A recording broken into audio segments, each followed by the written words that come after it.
మరియు సంగీతము, కీబోర్డు, భగవద్గీత శ్లోకాలు, ధ్యాన గీతాలు, అన్నమాచార కీర్తనలు ఇవన్నీ నేర్పుతున్నాను. కొత్త వాళ్ళకు ఒక్క నిమిషం నా పరిచయం చేస్తాను సార్. తెలియని వాళ్ళకైతే నా పేరు ఎస్ పాండురంగయ్య. నేను వనపర్తి పట్టణంలో ఉంటున్నాను. నేను గవర్నమెంట్ పాఠశాలలో గణిత ఉపాధ్యాయునిగా పనిచేస్తున్నాను. 21 సంవత్సరాల నుంచి పిరమిడ్ స్పిరిచువల్ సొసైటీ మూమెంట్లో ఉన్నాను, ధ్యాన మార్గంలో ఉన్నాను. అంతకుముందు కూడా ఆధ్యాత్మిక మార్గంలోనే ఉన్నాను. కానీ పత్రికాల దగ్గరికి వచ్చిన తర్వాత ఇంకా సానబెట్టబడ్డాను. ఇంకా ఎంతో అద్భుతమైన జ్ఞానాన్ని నేర్చుకున్నాను. ఈ చిన్నారులందరికీ మరొకసారి గట్టిగా చెప్పండి కూడా. ఎంతో అద్భుతంగా పిల్లలు దేవుడు చల్లని వారే, కళ్ళ కపట మెరుగని కరుణామయులే. పిల్లలు దేవుడు చల్లని వారే, కళ్ళ కపట మెరుగని కరుణామయులే. తప్పులు మన్నించుటే దేవుని సుగుణం, ఇది గొప్పవాడు చెప్పినట్టు చక్కని జ్ఞానం.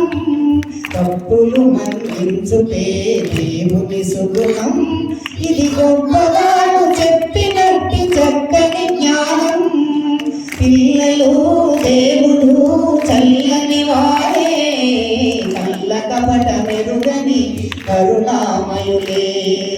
పుట్టినప్పుడు మనిషి మనసు తెరచి ఉండును, పుట్టినప్పుడు మనిషి మనసు తెరచి ఉండును.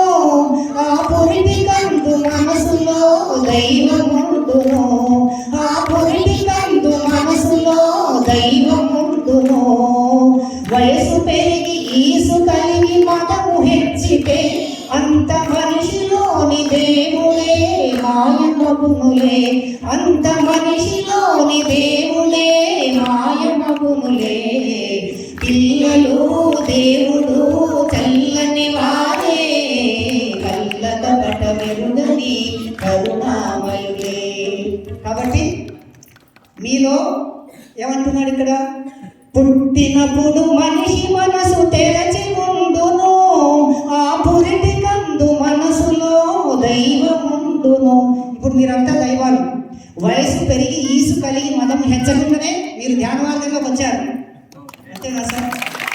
తల్లిదండ్రులు అంతేనంటారా? ఒక్క నిమిషం తల్లిదండ్రులు వచ్చి కూడా ఒక్క నిమిషం రాండమ్మా ప్లీజ్, మళ్ళీ రాలేదు సార్ వాళ్ళ సమక్షంలోకి, పత్రికాల సమక్షంలోకి, వేదిక దగ్గరికి తల్లిదండ్రులు రావాల్సిందిగా అభ్యర్థిస్తున్నాను, రిక్వెస్ట్ చేస్తున్నాను. మీరంతా ఎంతో ధన్యులు.